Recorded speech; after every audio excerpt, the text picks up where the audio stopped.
अयोध्या के अंदर कभी त्रेता युग में दीपोत्सव कार्यक्रम हुआ था। ये किताबों में अपने परिवार के बुजुर्गों से सुना करते थे हम सब लोग, लेकिन उसको सचमुच कलयुग में उस अयोध्या की धरती पर दीपोत्सव के माध्यम में उतारने वाले उत्तर प्रदेश के यशस्वी माननीय मुख्यमंत्री जी, वृंदावन के अंदर बरसाने की होली में शामिल होने वाले और उत्तर प्रदेश के एकमात्र ऐसे मुख्यमंत्री जो कामतगिरी, भगवान कामतगिरी की नंगे पांव परिक्रमा करने वाले, भगवान भोलेनाथ के भक्तों पर, कावड़ियों पर पुष्प वर्षा कराने वाले और उत्तर प्रदेश में कानून का राज स्थापित करने वाले उत्तर प्रदेश के यशस्वी मुख्यमंत्री जी का मैं हृदय से आप सबकी तरफ से अभिनंदन करता हूं, स्वागत करता हूं।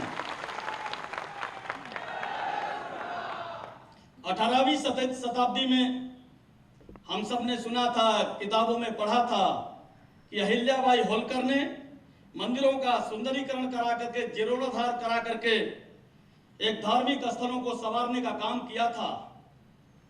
लेकिन वर्तमान में उसी गौरवशाली परंपरा को आगे बढ़ाते हुए पूरे उत्तर प्रदेश में धार्मिक आस्था के केंद्रों को मजबूत करने का काम जिनके नेतृत्व में हुआ है पूरे उत्तर प्रदेश के अंदर, जिनके नेतृत्व में अभी त्रिस्तरीय पंचायत के चुनाव में 825 ब्लॉक प्रमुखों में 648 और 75 जिला पंचायत अध्यक्षों में 67 जिला पंचायत अध्यक्षों की ऐतिहासिक विजय हुई है। ऐसे माननीय मुख्यमंत्री जी का मैं हृदय से अभिनंदन करता हूं, स्वागत करता हूं।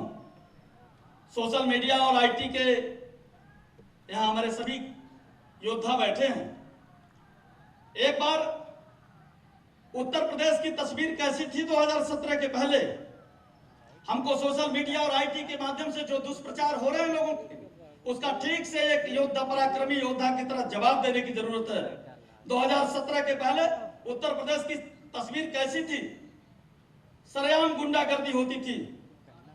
कोई से बड़ा गुंडा अपराधी थानों के अंदर जाता था अपराध करके और समाजवादी पार्टी के लोग संरक्षण देते हुए उसको थानों से बाहर निकाल लाते थे।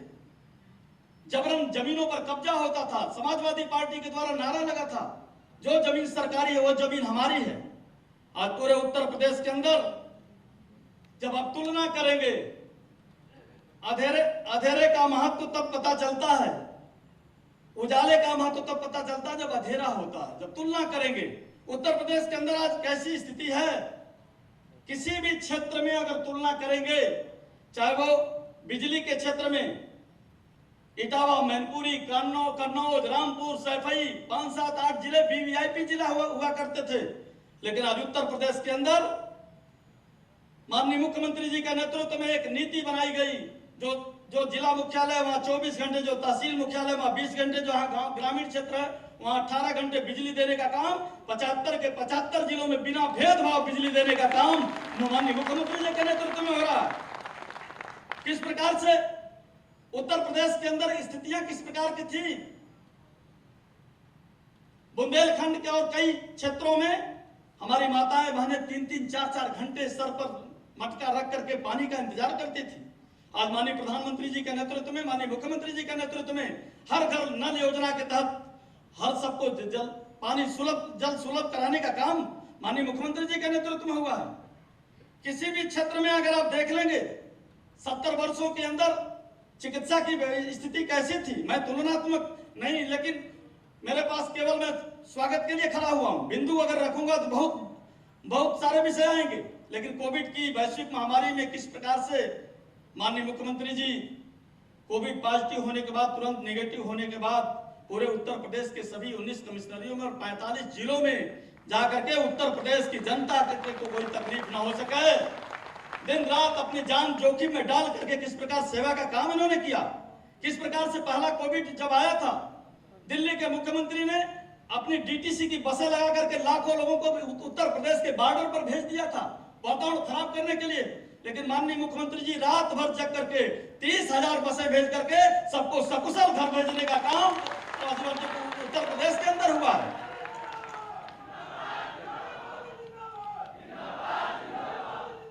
उत्तर प्रदेश के अंदर कानून का राज किस प्रकार से स्थापित हुआ है आप अगर देखेंगे, मैं बहुत सारे बिंदुओं को नहीं, गोरखपुर में हम सब रहते हैं। देश के अंदर ऐसे बांग्लादेशी घुसपैठिए जो बाहर के हैं, वोट बैंक की राजनीति के नाते उनको सब सारी सुविधाएं दी जाती। लेकिन जिन्होंने इसी धरती पर जो पैदा हुए, जंगल लगाए, वन लगाए, गुलामी की दास्ता को स्वीकार नहीं किया, जंगलों में रहना स्वीकार किया, ऐसे थारू, मुसहर, बंटांगिया, इन लोगों को आजादी के 70 वर्षों बाद उनको उनके बच्चों को पढ़ने के लिए विद्यालय नहीं थे, उनको आवास नहीं था, उनको वोट देने का अधिकार नहीं था। माननीय मुख्यमंत्री जी 2008 में गए थे, वहां विद्यालय बनवाए थे, बंटांगिया में मुकदमा हो गया था। ऐसे करीब 70 वर्षों तक इनकी कोई चिंता नहीं की, लेकिन 2017 में जब माननीय मुख्यमंत्री जी उत्तर प्रदेश के यशस्वी मुख्यमंत्री बने तो एक कैसी तस्वीर बदलती है। 70 वर्षों में पहली बार हुआ ये बंटांगिया गांव को राजस्व ग्राम का दर्जा देकर के सभी सुविधाओं से युक्त करने का काम माननीय मुख्यमंत्री जी ने किया। और इसलिए माननीय मोदी जी और माननीय योगी जी अनाथों के नाथ हैं, गरीबों के लिए काम करते हैं। और इसलिए सचमुच किसी ने कहा ऐसे मुसहर, थारू, बंटांगिया 70 वर्षों में जो गरीबों को कुछ नहीं मिला, उनको सारी सुविधाएं देने का काम माननीय मुख्यमंत्री जी दिन रात काम कर रहे हैं। कोई मुख्यमंत्री काम करता था 5 घंटे 6 घंटे काम करता था, प्रातः जागरण से लेकर देर रात्रि तक उत्तर प्रदेश के 24 करोड़ लोगों की सेवा करना इनका उद्देश्य है। 18 घंटे काम करना, अगर 15 वर्षों में कोई काम किया होगा 5 वर्षों में काम हो गया। एक काम करने का काम, अनाथों के नाथ के रूप में काम करने का काम गोरक्ष पीठ की एक परंपरा है, जिसका कोई नहीं उसका गोरक्ष पीठ होता है। और इसलिए सचमुच किसी ने कहा कि पहाड़ों को हिला दे जो उसे तूफान कहते हैं, पहाड़ों को जो हिला दे उसे तूफान कहते हैं, जो ले टक्कर तूफानों से उसे इंसान कहते हैं। सताते जो गरीबों को उन्हें शैतान कहते हैं, मदद करते जो अनाथों की उन्हें योगी आदित्यनाथ कहते हैं। और इसलिए आज की आईटी और सोशल मीडिया के योद्धाओं से मैं बात करते हुए कहना चाहता हूं कि कितना परिवर्तन आया है। जो केंद्र और प्रदेश सरकार की जन कल्याणकारी योजनाएं, माननीय मुख्यमंत्री जब सपा और बसपा की सरकारों में जब चीनी मिलें बंद हो रही थी, माननीय मुख्यमंत्री जी ने घोषणा की थी गोरखपुर के पिपराइच और मुंडेरवा बाजार की चीनी मिल का नवीनीकरण करते हुए हम नई चीनी मिल बनाएंगे। 3-4 दिन पहले मैं मुंडेरवा में गया था, मुंडेरवा का पूरा चौराहा उजड़ गया था, चीनी मिल बंद हो चुकी थी। 3 किसानों पर बसपा सरकार ने गोली चलाई थी, उनकी मूर्ति चौराहे पर लगी है। एक चाय की दुकान पर 4-5 लोग बैठे थे, मैं भी गया चाय पीने, बूढ़ी माँ चाय बना रही थी और लोगों ने कहा चीनी मिल लग रहा चल जाएगी। उस चाय बनाने वाली माँ ने कहा जो चाय पीने वाले लोग बैठे हैं, नेता लोग ऐसे आते घोषणा करके चले जाते, चले उलेगी नहीं। लेकिन उस बूढ़ी माँ ने कहा जो चाय बनाने वाली, उसने कहा नहीं, और नेता कहे होंगे नहीं चलेगा, लेकिन योगी जी ने कहा इसलिए चीनी मिल चलेगी। ये विश्वास है लोगों का, ये जनता का विश्वास है। इसको आईटी और सोशल मीडिया के माध्यम से लाभार्थियों के छोटे छोटे क्लिप बनाकर कैसे हम नीचे तक ले जा सकें, इस बात को ये करना पड़ेगा। क्या किसी ने कल्पना की थी कि अयोध्या में प्रभु श्री राम का मंदिर, भव्य मंदिर बनेगा? किसी ने कल्पना की थी कि अतीक अहमद, मुख्तार अंसारी और आजम खां के अवैध अकूत संपत्तियों पर बुलडोजर चलाने का काम चलेगा? किसी ने कल्पना की थी? ये काम हुआ है। और इसलिए माननीय मुख्यमंत्री जी जब भी भाषण करते हैं, और मेरे आईटी विभाग के योद्धाओं ने भी जो वंदे मातरम और भारत माता की जय की है, माननीय मुख्यमंत्री जी जब भाषण करते हैं तो भारत माता की जय से अपना भाषण शुरू करते हैं। इस देश को आजाद कराने वाले लाखों क्रांतिकारियों ने उनका एक ही सपना था, वंदे मातरम और भारत माता की जय। आज जो गोरे अंग्रेज भारत माता की जय और वंदे मातरम पर विरोध करते थे, जेलों में डालते थे, आज उसी गोरे अंग्रेजों के देश में ब्रिटेन के अंदर भी मोदी जी जाते हैं तो भारत माता की जय और वंदे मातरम की गूंज होती है। और एक ही सपना था, क्रांतिकारियों का एक ही सपना था। मैं थोड़ा लंबा समय ले लिया, माननीय मुख्यमंत्री जी से मैं प्रार्थना करते हुए कि एक 2 मिनट में मैं अपनी बात पूरी करूंगा। माननीय मुख्यमंत्री जी का जो सपना है, नए उत्तर प्रदेश बनाने का सपना है, धार्मिक आस्था के केंद्रों को मजबूत करने का सपना है। इसी उत्तर प्रदेश के अंदर जब नौजवानों को नौकरी मिलती थी तो सफाई से सूची आ जाती थी। 5-7 जिले इटावा, मैनपुरी, कन्नौज, रामपुर, 5-7 जिले के लोगों की सूची आ जाती थी। आज उत्तर प्रदेश के अंदर 4.5 लाख से अधिक सरकारी नौकरियां मिली है और किसी माई के लाल की हिम्मत नहीं है कि जिस पारदर्शी तरीके से नौकरियां दी गई हैं कि कोई आरोप लगा सके।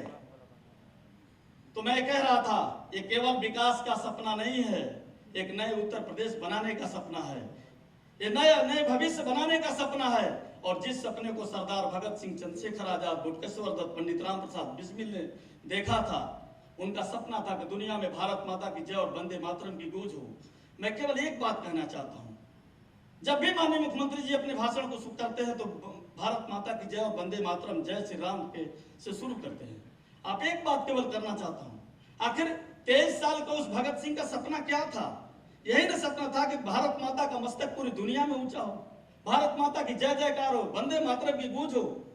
जब उनकी 23 साल के भगत सिंह की फांसी होने वाली थी और एक दिन पहले जेलर ने पूछा कि आपकी अंतिम इच्छा क्या है, तो उन्होंने कहा, मैं अंतिम इच्छा मेरी मां से मिलना चाहता हूं। एक दिन पहले उनकी मां जेल में मिलने गई, अपनी मां का पैर छुआ, 15 मिनट की बात की, उनकी मां जाने लगी। मां की आंखों में आंसू देख लिया था भगत सिंह ने। भगत सिंह ने कहा मां, उनकी मां 4 कदम आगे गई, रुक गई। भगत सिंह ने कहा, मां कल मेरी फांसी के बाद मेरी लाश लेने तू मत आना, छोटे भाई कुलवीर को भेज देना। मां रुक गई। मां ने कहा, भगत सिंह तू ऐसा क्यों कह रहा है? भगत सिंह ने कहा, मां मेरी लाश देखकर तेरी आंखों में अगर आंसू आ जाएंगे तो लोग कहेंगे कि भगत सिंह की मां रो रही थी, इसलिए तू मत आना, छोटे भाई कुलवीर को भेज देना। उस मां ने क्या जवाब दिया? उस मां ने कहा, नहीं भगत सिंह, मेरी आंखों में आंसू इसलिए नहीं आ रहा है कि तू कल फांसी पर चढ़ जाएगा, मुझे पता है तू देश के लिए सर्वोच्च बलिदान देने जा रहा है। मैं अपनी कोख पर रो रही हूं कि शायद मेरी कोख ने एक और भगत सिंह को पैदा किया होता तो उसे भी देश के हवाले कर देती। ये सपना था वंदे मातरम और भारत माता का। उस सपने को साकार करने का काम, जमीन पर उतारने का काम पूज्य योगी आदित्यनाथ जी महाराज के नेतृत्व में हो रहा है। और इसलिए मैं आज की इस महत्वपूर्ण बैठक में आप सबसे अपील करते हुए, अपने आईटी और सोशल मीडिया के योद्धाओं से अपील करते हुए कि आप इसका ठीक से जवाब देने की जरूरत है। इतना काम जितना हुआ है, 4.5 वर्षों में उत्तर प्रदेश में जितना काम हुआ है, अगर 40 वर्षों के काम को निकाल दिया जाए तो 4.5 वर्ष का काम भारी पड़ेगा 40 वर्ष पर। और इसलिए ठीक से जवाब देने की जरूरत है। कोई कल्पना नहीं कर सकता था कि अपराधियों की संपत्तियां जब्त होंगी। जो बचे हुए माफिया हैं, जो बचे हुए गुंडे हैं, वो भी अंदर जाएंगे। जनता जनार्दन के आशीर्वाद से, कार्यकर्ताओं के तप और परिश्रम से 2022 में 2017 से बड़ी जीत भारतीय जनता पार्टी को पूज्य योगी जी के नेतृत्व में मिलने वाली है। और इसलिए मैं आप सबसे अपील करना चाहता हूं, 2022 में फिर कमल खिलेगा, फिर योगी जी के नेतृत्व में भारी बहुमत से भारतीय जनता पार्टी की सरकार आएगी। और यही अपील करते हुए, आप सब समय यही अपील करते हुए कि कमल, अपने आईटी और सोशल मीडिया के योद्धाओं से अपील करता हूं कि कमल का फूल बनकर खिलेंगे, कमल का फूल बनकर खिलेंगे चमन के लिए, चांद सूरज बनेंगे गगन के लिए। लाख बाधाएं आए मगर गम नहीं, हम जिएंगे मरेंगे वतन के लिए, हम जिएंगे मरेंगे वतन के लिए। मैं अपने एक बार पुनः उत्तर प्रदेश के यशस्वी मुख्यमंत्री, हम सब की आस्था के केंद्र उत्तर प्रदेश को देश की तस्वीर, देश में एक नया उत्तर प्रदेश बनाने वाले, और आज एक गौरव और गर्व के साथ मैं कह सकता हूं कि देश के अंदर 3 दर्जन से अधिक योजनाओं और अभियानों में आज उत्तर प्रदेश देश का नंबर 1 बना है। ऐसे माननीय मुख्यमंत्री पूज्य योगी आदित्यनाथ जी महाराज से मैं प्रार्थना करता हूं कि हम सबको संबोधित करें। पूज्य महाराज जी।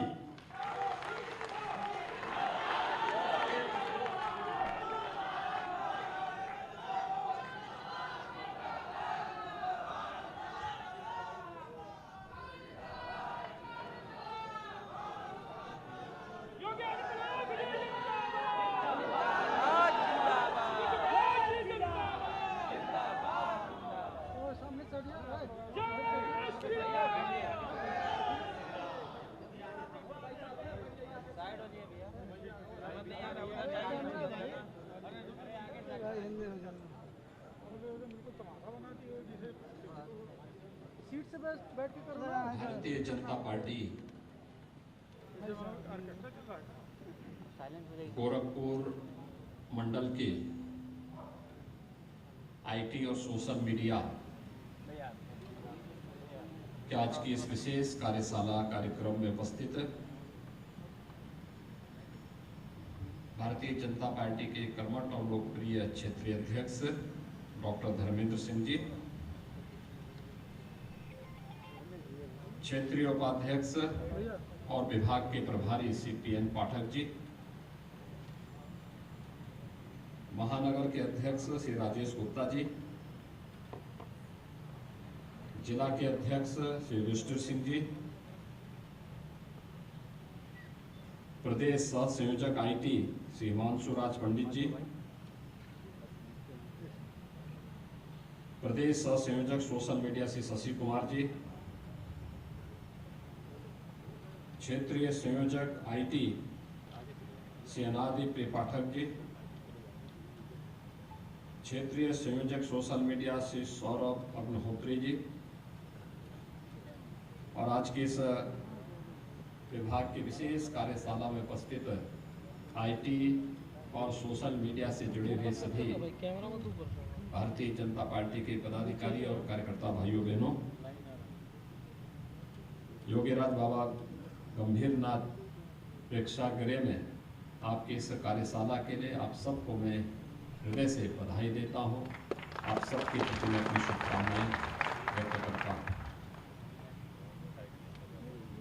मुझे प्रसन्नता है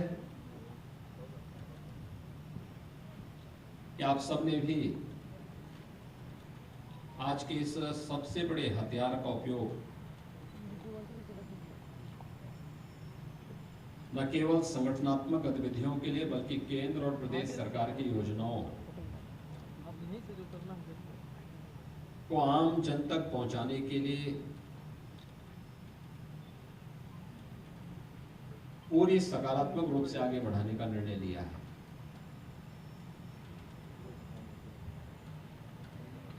हम सब जानते हैं समय बदला है। मुझे याद है जब हम लोग 1990 के दशक के अंत में सार्वजनिक जीवन में आए थे तो उस समय मीडिया में प्रिंट मीडिया का बोलबाला था और प्रिंट मीडिया की प्रभावी उपस्थिति थी। एक समाचार पत्र घर में और गांवों में भी जाता था, उसकी बड़ी अहमियत हुआ करती थी। किसी चाय की दुकान में या किसी सार्वजनिक स्थल पर कोई समाचार पत्र आता था, पूरा गांव उस समाचार पत्र को पढ़ता था और उसमें एक एक खबर का अवलोकन करता था। स्वाभाविक रूप से प्रिंट मीडिया की अहमियत को हम आज भी कम नहीं कर सकते, उसकी अपनी जगह है।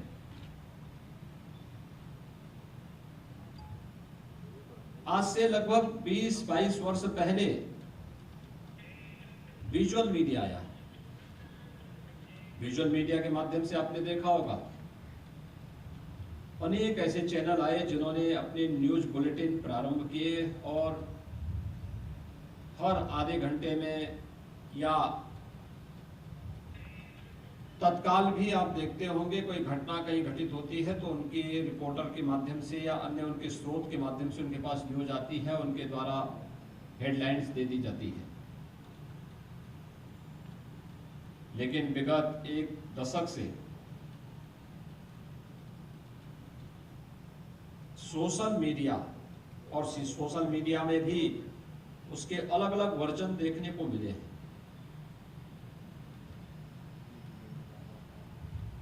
पहले हम समाचार के पास जाते थे पढ़ने के लिए, आज समाचार हमारे पास आता है, हमारी जेब में है। अब हमें भटकना नहीं पड़ता है, इंतजार नहीं करना होता है। पहले अगर छुट्टी के दिन है तो व्यक्ति घर में ऊब जाता था अगर समाचार पत्र नहीं आया, लेकिन आज नहीं आया, उसका स्मार्टफोन है, अपना टैबलेट है, तो तत्काल डाउनलोड कर लेता है, देख लेता है कहाँ पे क्या घटना घटित हुई, एक एक घटना की जानकारी होती है। और अगर सोशल मीडिया में आप एक्टिव हैं तो देश और दुनिया की एक एक गांव की एक एक खबर की पूरी जानकारी आपके पास होती है। डिजिटल मीडिया ने कितना परिवर्तन ला दिया है। जिस समाचार के लिए आपको गांव में चाय की दुकान में, किसी सार्वजनिक स्थल पर, सार्वजनिक पुस्तकालय में, बहुत सारे लोग ऐसे हुआ करते थे 90 के दशक तक जिनके पास समाचार पत्र खरीदने तक के लिए पैसा नहीं होता था, या किसी को बहुत सारी चीजें होती थी कि कई कई पेपर पढ़ना चाहता था तो किसी पुस्तकालय का सहारा लेता था, किसी अन्य ऐसे परिवारों का सहारा लेता था जिसके माध्यम से वह समाचारों को और गहराई से देख सके, जान सके, उसकी महत्वपूर्ण कतरन को अपने पास रख सके।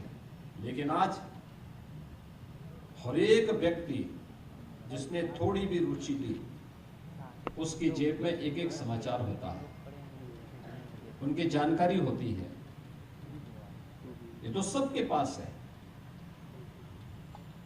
लेकिन एक जागरूक नागरिक होने के नाते और दुनिया के सबसे बड़े राजनीतिक दल भारतीय जनता पार्टी के साथ जुड़े होने के नाते आपकी कुछ जिम्मेदारी भी है। जिम्मेदारी ये कि डिजिटल मीडिया के प्लेटफॉर्म को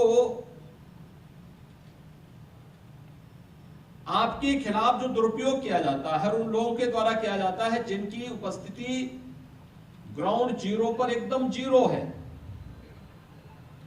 जमीन पर जिन लोगों की उपस्थिति एकदम जीरो है, लेकिन सोशल मीडिया के माध्यम से, डिजिटल मीडिया के माध्यम से वे लोग जिस तरीके से प्रभावी होकर के हमले करते हैं, जिस तरीके से आपकी अच्छे कार्यों में भी आपको पूरी तरीके से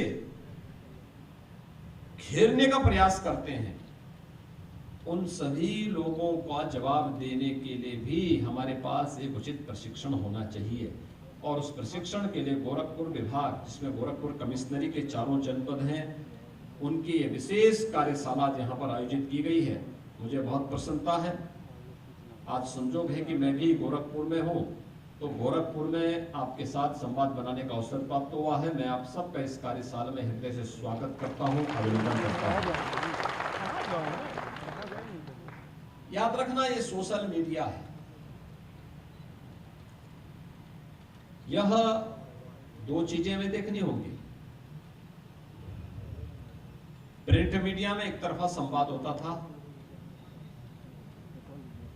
विजुअल मीडिया में भी कभी कभी एक तरफा ही संवाद होता है, लेकिन सोशल मीडिया में दो तरफा संवाद होता है। आपके पास इसका एक स्पेस होता है। याद रखना, इसमें दोनों चीजें हैं। अगर आप सक्रिय हैं, जागरूक हैं, तो अगर सोशल मीडिया यानी प्रिंट मीडिया में अगर किसी ने आपके खिलाफ, आपके संगठन के खिलाफ, आपकी सरकार के खिलाफ कोई बात कही, तो छप जाने के बाद हम पढ़ते हैं, फिर अगले दिन अपनी प्रतिक्रिया दे पाते हैं। विजुअल मीडिया में भी अगर आपकी प्रतिक्रिया नहीं, आपके खिलाफ कोई समाचार है और आपकी प्रतिक्रिया लेने आप प्रतिक्रिया नहीं ली गई, उस दिन वो चला जाता है, आपको दूसरों पे निर्भर होना पड़ता है। लेकिन सोशल मीडिया के प्लेटफॉर्म में ऐसा नहीं है। अगर कोई घटना चल रही है, कोई बात आई, आपके पास एक स्पेस होता है, उसका खंडन कर सकते हैं, आप तत्काल उसका जवाब दे सकते हैं। और अगर आप नहीं देते तो वही मीडिया ट्रायल का विषय बनता है, वही ट्रेंड करता रहता है। दिन भर आपके खिलाफ लाखों करोड़ों लोगों तक वो बात पहुंचती है और आपके खिलाफ एक वातावरण बनता है।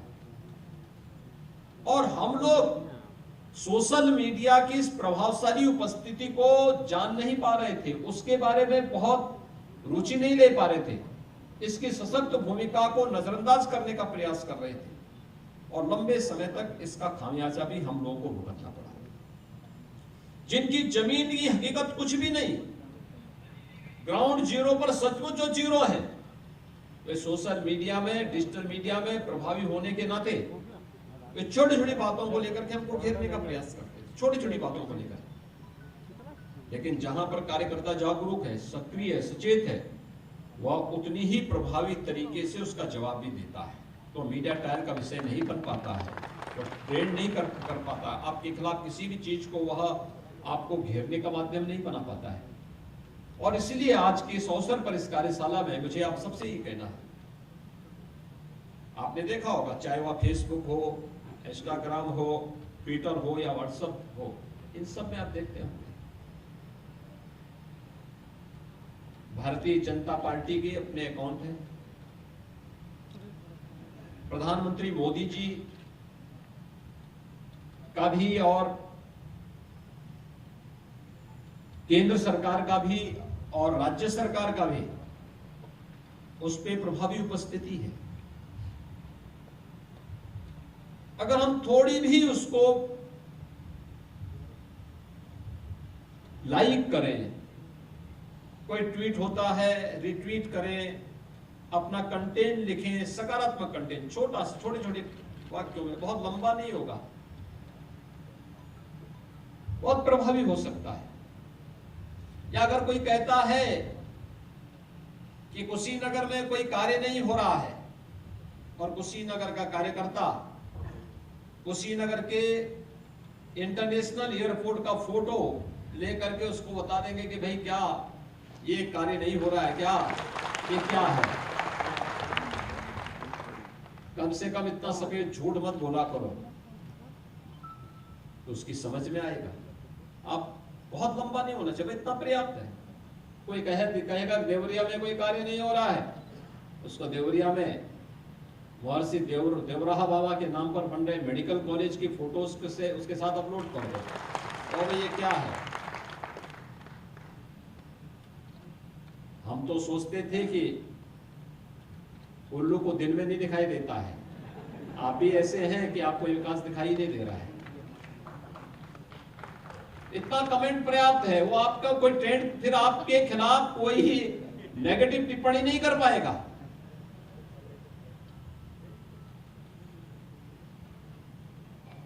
और मुझे लगता है कि ऐसी बहुत सारी चीजें हैं, इंफ्रास्ट्रक्चर डेवलपमेंट के कार्य, कोई जिला हो,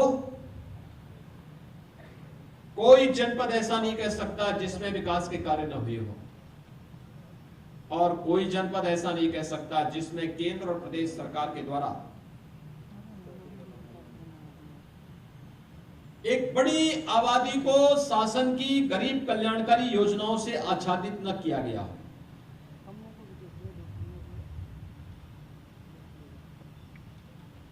स्वच्छ भारत मिशन में गरीबों को दिए गए शौचालय हों, प्रदेश में 2,61,00,000 लोगों को शौचालय दिए गए। 2,61,00,000 का मतलब 10 करोड़ की आबादी, 10 करोड़ से अधिक की आबादी इससे आच्छादित हुई।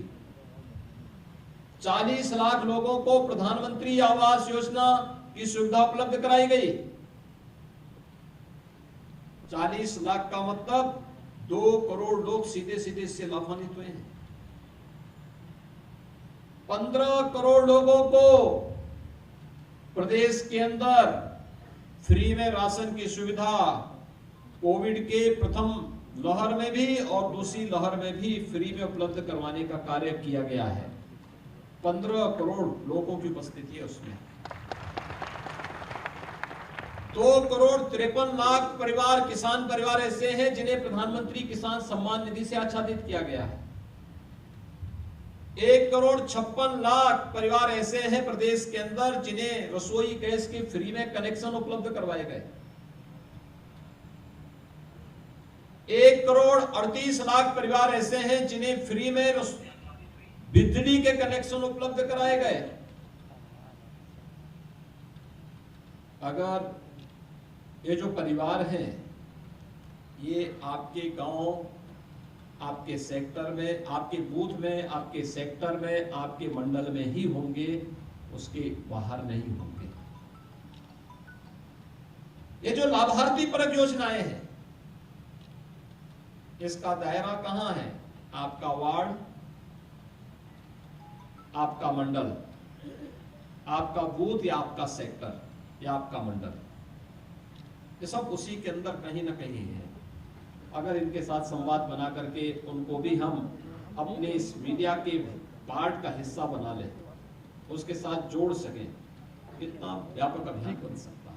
बहुत बड़ी उपस्थिति आपकी हो सकती है, बहुत बड़ी उपस्थिति हो सकती है।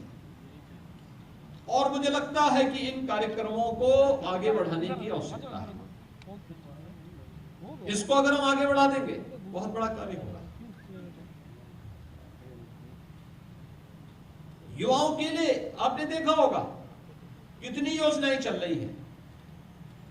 हमने विगत वर्ष मुख्यमंत्री कन्या सुमंगला योजना चलाई। बालिका के जन्म लेने से लेकर के बालिका के स्नातक तक की पढ़ाई के लिए 15,000 रुपए हम उस बालिका को उपलब्ध करवाते हैं, उस परिवार को उपलब्ध करवाते हैं। 10 लाख परिवार अब तक इससे आच्छादित हुए हैं। 10 लाख परिवार, अब 10 लाख बालिकाएं।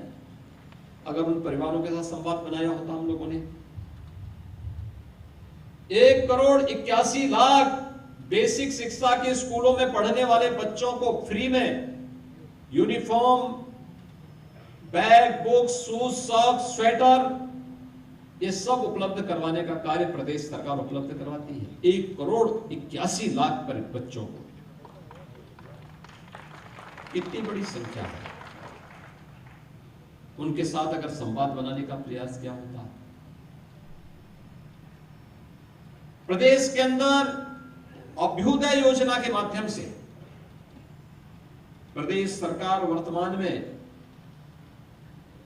अभ्युदय योजना के माध्यम से अगर आप देखेंगे तो 10 लाख से अधिक बच्चों को विभिन्न प्रतियोगी परीक्षाओं के लिए वर्चुअली और फिजिकली उनको जोड़ करके कोचिंग का फ्री में प्रशिक्षण देने का कार्य कर रही है।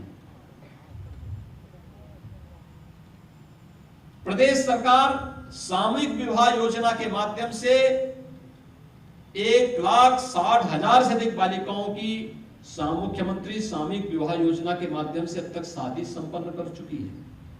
आप सोचिए ना, ये गरीब कन्याएं कहीं इसी उत्तर प्रदेश की तो हैं। 10 लाख दिव्यांग जनों को दिव्यांगजन पेंशन की सुविधा प्रदेश सरकार दे रही है। 29 लाख से अधिक निराश्रित महिलाओं को निराश्रित महिला पेंशन का लाभ उत्तर प्रदेश सरकार दे रही है और 60 लाख से अधिक वृद्धजनों को भी वृद्धावस्था पेंशन का लाभ उत्तर प्रदेश सरकार के माध्यम से हम उपलब्ध करवा रहे हैं। अगर इन सभी लोगों के साथ एक संवाद बनाने का काम होता, कितना बड़ा नेटवर्क खड़ा हो सकता। अन्य में तमाम योजनाएं भी हैं, जिन योजनाओं के माध्यम से लोगों को रोजगार मिला है, परंपरागत उद्यम मिला है, 4.5 लाख सरकारी नौकरी, निजी निवेश का बेहतर वातावरण बनाने के बाद प्रदेश के अंदर 1,61,00,000 से अधिक नौजवानों को नौकरी और रोजगार की सुविधा, परंपरागत उद्यम और प्रशिक्षण के माध्यम से, स्वयं के स्टार्टअप के माध्यम से अपने कारोबार को आगे बढ़ाने के लिए 60 लाख लोगों को बैंकों के साथ जोड़ने, वित्तीय संस्थाओं के साथ जोड़ने का काम भी इस दौरान हुआ है। अगर इन सब के साथ संवाद बना करके हम लोग विपक्ष का जवाब दे सकें तो विपक्ष आपके सामने कहीं नहीं ठहरेगा, वो तो धूल दूसरित हो जाएगा, एकदम मैदान छोड़ करके भाग जाएगा।